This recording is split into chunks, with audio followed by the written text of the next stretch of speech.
Hi guys, welcome back to our channel. I'm Dhruv this side, founder CEO of Ascent Wealth and a SEBI registered RA.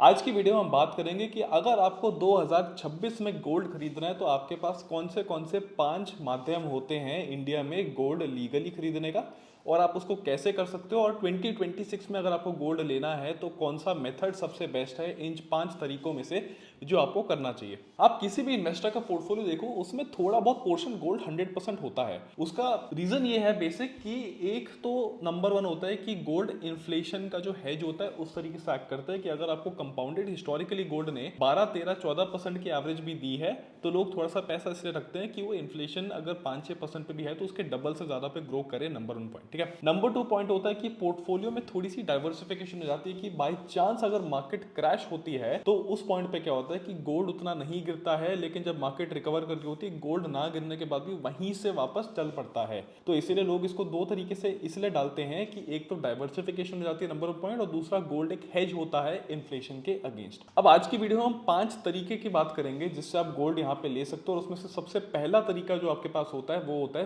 Physical लेना। कि किसी आप jeweller के पास जा रहे हो या किसी भी आप कहीं पे भी जा रहे हो, आप गोल्ड के बार ले रहे हो, बुलियन ले रहे हो, आप कुछ भी ले रहे हो, फिजिकल गोल्ड होता है। बेसिकली इसमें आप करते क्या हो, आप बेसिकली बोलते हो क्या मैं किसी भी ट्रस्टेड ज्वेलर शॉप में जाता हूँ, जैसे तानिष्क हो गया, और उसके अंदर जाके मैं वहां पे जो ज्वेलरी लेता हूँ मैं उसमें एक मेकिंग चार्ज भी लेता हूँ। मेकिंग चार्ज कई बार 10, 15, 20% कुछ भी हो जाता है गोल्ड की वैल्यू के ऊपर, और इसके ऊपर आपको फिर जीएसटी भी देना पड़ता है। गोल्ड सेपरेटली लेते हो तो अलग जीएसटी रेट होती है, मेकिंग चार्ज के साथ लेते हो तो अलग रेट होती है। इसमें प्रॉब्लम एक होती है कि आप जो भी फिजिकल गोल्ड लेते हो इसको आपको स्टोरेज करनी होती है। स्टोरेज आप यूजुअली लोग घर के अंदर नहीं रखते हैं, इसके लिए क्या करते हैं बैंक के लॉकर लेते हैं। यहाँ पे आपको हर बार बैंक के लॉकर की भी एक एनुअल फीस देनी होती है। इसमें दूसरी प्रॉब्लम ये होती है कि जब भी आप इसको एक्सचेंज कराने जाते हो किसी और चीज के अंदर तो आपकी फिर से एक और बार मेकिंग चार्ज लग जाता है। अब ये सोचो कि आपने ज्वेलरी कहीं रैंडम जगह से ली है और यहाँ पे आप जाके तानिश जैसी जगह पे उसको एक्सचेंज कराना चाहते हो। अगर आपने तानिश का ही ज्वेलरी ली है और आपने फिर एग्जांपल तानिश के ही गोल्ड कॉइन्स लिए उसको आप एक्सचेंज करा रहे हो, आपका वहां पे मेकिंग चार्ज में कम परसेंटेज कटती है, 2-3-4% के आसपास कटता है वहां पे। लेकिन जैसी वो ज्वेलरी कहीं और की होती है, किसी और ब्रांड की होती है, वहां पे क्या होता है, वहां पे आपकी मेकिंग चार्ज जो कटता है गोल्ड के ऊपर एक्सचेंज रेट के अंदर, वहां पे आपका 15-20% कट जाता है। प्लस जो नए ऑर्नामेंट आप बना रहे होते हो उसके ऊपर अलग 10-20% का मेकिंग चार्ज होता है। तो यहाँ पे आपका बहुत बड़ा लॉस होता है, और इन सब के ऊपर भूलना मत आप जीएसटी भी दे रहे हो। गोल्ड की प्योरिटी कैसे होती है उसको वेरीफाई करने के लिए वही हॉलमार्क का जो तरीका होता है वो होता है। और इसके अंदर याद रखना कि आप अगर इसको लंबे टाइम के लिए होल्ड करते हैं, यहाँ पे आपका एलटीसीजी लगता है जब इसको आप एक्सचेंज करके बेच रहे होते हैं। 12.5% की टैक्स रेट है, ये चीज इसके अंदर है। बट एक और चीज याद रखना, फिजिकल गोल्ड के अंदर लिक्विडिटी नहीं होती है, आपको टाइम लगता है उसको कैश में एक्सचेंज करने के लिए, इतनी जल्दी नहीं हो पाता है बहुत बार। जो दोस्तों दूसरा तरीका है बाय करने का गोल्ड, वो आपका होता है डिजिटल गोल्ड। जो बहुत सारी एप्स आपके पास मार्केट में है, जैसे आपके पास पेटीएम मनी के अंदर भी जाके डिजिटल गोल्ड बाय करने का सेक्शन है, उसको हम बेसिकली बोलते हैं डिजिटल गोल्ड, यहाँ पे बाय कर लो। अब इसमें आपको लगता है देखिए कि यार यहाँ पे तुम कुछ भी अमाउंट का बाय कर सकते हैं, हमें मिनिमम 1 ग्राम तो बाय करना ही नहीं है, हम तो यहाँ पे जाके 1 रुपए का भी गोल्ड बाय कर सकते हो, उसमें 0.0 समथिंग ग्राम आ जाएगा, मैं यहाँ पे 1 रुपए का भी गोल्ड बाय कर सकता हूँ। स्टोरेज कॉस्ट इसमें कुछ होती नहीं है, मेकिंग कॉस्ट इसमें कुछ होती ही नहीं है, रेगुलेटेड लेकिन ये बिल्कुल नहीं है, ये याद रखना। इसमें गवर्नमेंट के भी रेगुलेशन नहीं है, ये नई इंडस्ट्री है और यहाँ पे इसको टाइम लगेगा मेच्योर होने में, तो ये सेफ्टी वाइज उतना सेफ नहीं होता है। एक और चीज आपको याद रखनी पड़ती है कि यहाँ पे लिक्विडिटी होती है, आप यहाँ पे कभी भी जाके बाय कर सकते हो, आप यहाँ पे कभी भी जाके सेल कर सकते हो जब भी आपका मन करे। आप मन करे तो आप 2 मिनट बाद खोलो, आप सीधा बाय सेल का बटन दबा दो, वो भी कर सकते हो। बट प्रॉब्लम होती है इसके अंदर कि जब आप खरीदने जाते हो आपको जो करंट वैल्यू ऑफ गोल्ड है उससे ज्यादा रेट मिलती है, लेकिन जब आप सेम चीज बेचने जाते हो आपको मार्केट वैल्यू से कम यहाँ पे मिलता है, तो इवेंचुअली इसके अंदर आपका लॉस अच्छा खासा यहाँ पे होता है। ये वीडियो पॉसिबल हुई है मनी 360 ऐप की वजह से, जहां आप इन्वेस्ट, देख और ट्रैक कर सकते हैं अपने सारे म्यूचुअल फंड्स को एक ही जगह पर। चैनल के पहले 1000 लोगों के लिए मनी 360 ऐप आपको एक फ्री डेडिकेटेड एडवाइजरी भी दे रही है एक रियल क्वालिफाइड पर्सन से, जो आपको ये देख के बता सकते हैं आपको नई एसआईपी, नए लमसम कहां पे लगाने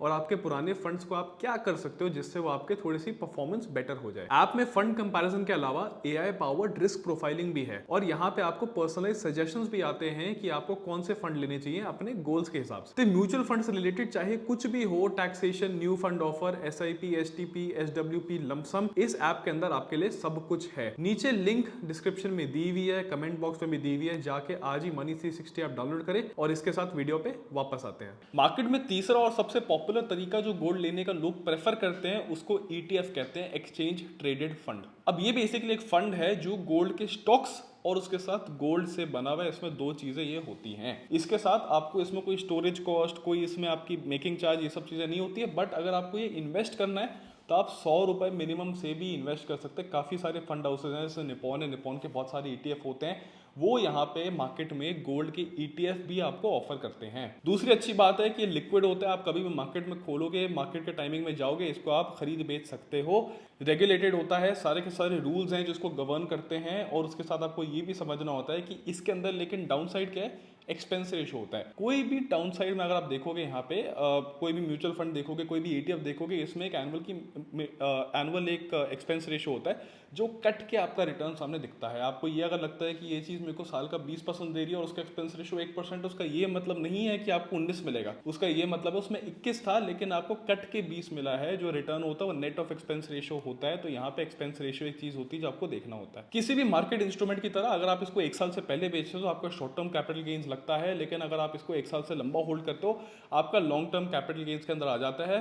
और यहाँ पे आपकी जो रेट है, टैक्स रेट 12.5% की जो रेट है उस पर टैक्स होता है। इसके बाद चौथा तरीका मार्केट में क्या होता है, म्यूचुअल फंड, गोल्ड का म्यूचुअल फंड। अब ये म्यूचुअल फंड एसेंशियली करता कुछ नहीं है, ये जाके गोल्ड के ETF खरीद लेता है। अगर मेरे पास HDFC का फॉर एग्जांपल गोल्ड का म्यूचुअल फंड है तो ये जाके गोल्ड का ETF ले लेगा और कुछ नहीं करेगा। इसमें भी आप मिनिमम 100 रुपए से इन्वेस्ट कर सकते हो, जिस तरीके से काफी सारे म्यूचुअल फंड्स के अंदर होता है। प्लस आप इसमें एक SIP भी कर सकते हो कि गोल्ड के अंदर मुझे SIP करनी है, वो वाली फैसिलिटी आपको म्यूचुअल फंड के अंदर बहुत आराम से मिल जाती है। इसके अंदर एक और चीज रखनी होती है कि म्यूचुअल फंड के अंदर यहाँ पे है क्या कि आपका एक एक्सपेंस रेशो होता है।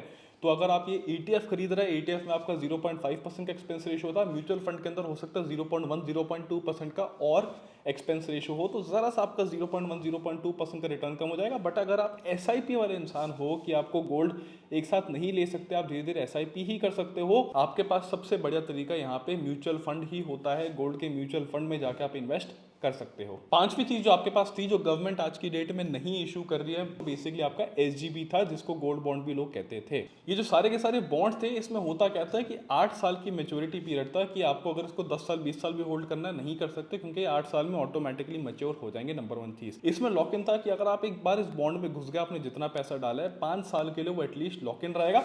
बट इसमें गवर्नमेंट ने इंटरेस्टिंग चीज क्या प्रपोज की थी कि आपको सालाना 2.5% का इंटरेस्ट भी मिलेगा। आप गोल्ड होल्ड करने के लिए आपको 2.5% का इंटरेस्ट भी मिलेगा। आपने अगर फॉर एग्जांपल 1 लाख रुपए के बॉन्ड ले लिया, जितना भी आपका गोल्ड आया उससे कोई फर्क नहीं पड़ता, लेकिन आपको उस 1 लाख रुपए पे साल का 2.5% का इंटरेस्ट भी गवर्नमेंट देते रहेगी। जब कुछ साल पहले ये स्कीम आई थी, होता क्या था, साल में 4 ट्रांचेस थे जिसके अंदर गोल्ड बॉन्ड्स इशू किए जाते थे। अब सोचो आपकी कोई स्कीम आई थी SGB की, आपने 1 लाख रुपए लगा दिया और उस टाइम पे गोल्ड का पर ग्राम रेट 5,000 रुपए था, तो आपके पास बेसिकली 20 ग्राम गोल्ड आ गया। कल को आप 5 साल बाद इसको मेच्योरिटी पे खुद, आप इसको 5 साल बाद खुद भी एग्जिट कर सकते हो, या बेसिकली इसको 8 साल के लिए मेच्योरिटी के लिए होल्ड भी कर सकते हो। बट बात यह है कि आज की डेट में ये स्कीम इशू नहीं होती है, क्योंकि इससे ये समझ आ गया कि गवर्नमेंट का ही लॉस हुआ है। क्योंकि आप ये समझो कि गोल्ड अगर पिछले थोड़े टाइम में, जब से इन्होंने इशू किया तब से अगर 14-15% कंपाउंडेड बढ़ रहा है, आप तो वो कमा रहे हो, लेकिन गवर्नमेंट 15% वो गवा रहा है। जो चीज है सिंपली एक बॉन्ड इशू कर सकते थे गवर्नमेंट पैसा रेस करने के लिए 8% 10% के आसपास,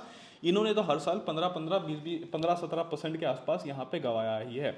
तो आज की डेट में गवर्नमेंट क्या करती है, गोल्ड वाले बॉन्ड्स इशू नहीं करती है। बट आप ये याद रखना कि कल को अगर गोल्ड बॉन्ड्स आते हैं, SGB कभी आता है बाद में फिर से, तो ये एक बेस्ट चीज थी जो काफी सारे लोगों ने इसमें बहुत अच्छा पैसा बनाया। ना फिजिकल होल्ड किया, ना मेकिंग चार्ज दिया, ना कुछ किया, और उल्टा गोल्ड होल्ड करने के लिए आपको इंटरेस्ट मिल रहा है। तो दोस्तों ये बेसिकली 5 तरीके थे। ये याद रखना कि अगर आपको 2026 में गोल्ड लेना है तो आप सबसे पहले ये देखो उन 5 में से किस तरीके से लेना है। फिजिकल गोल्ड आपको सिर्फ तभी लेना है अगर आपको पता है कि उसको मैंने पहनना है, या मेरी वेडिंग या किसी और चीज में यूज होना है, या मेरा गिफ्टिंग में यूज होना है, या मेरे को पता है कि डाउन द लाइन मुझे फिजिकल चाहिए होगा, तभी उसकी सेंस बनती है। वरना फिजिकल आपके लिए डायरेक्टली जाने की सेंस नहीं बनती है। उसमें आपके पास additional charges, making, GST, storage cost बहुत सारी लगती है। डिजिटल गोल्ड जितना भी आपको एडवर्टाइज हो जाए, जितना भी आपको लगे कि 1-1 रुपए से आप गोल्ड खरीद सकते हो, आप गोल्ड रैली का पार्ट बन सकते हो, बिल्कुल मत करना। बिकॉज आप बाइंग में आपको महंगा प्राइस मिलेगा, सेलिंग में आपको बेकार प्राइस मिलेगा, और यहाँ पे रेगुलेशंस अभी इतनी ज्यादा एग्जिस्ट नहीं करती हैं जितनी बाकी सारी मेथड्स के अंदर एग्जिस्ट इन्वेस्ट करती हैं। अगर कल को फिर से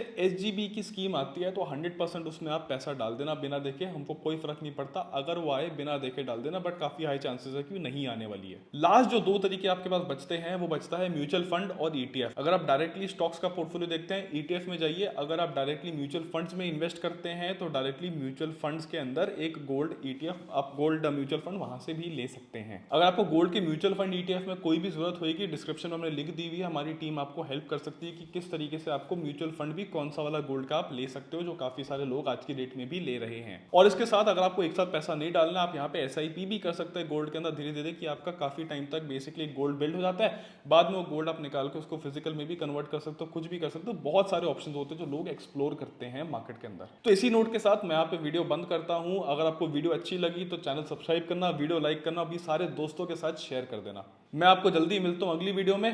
till then bye bye, take care.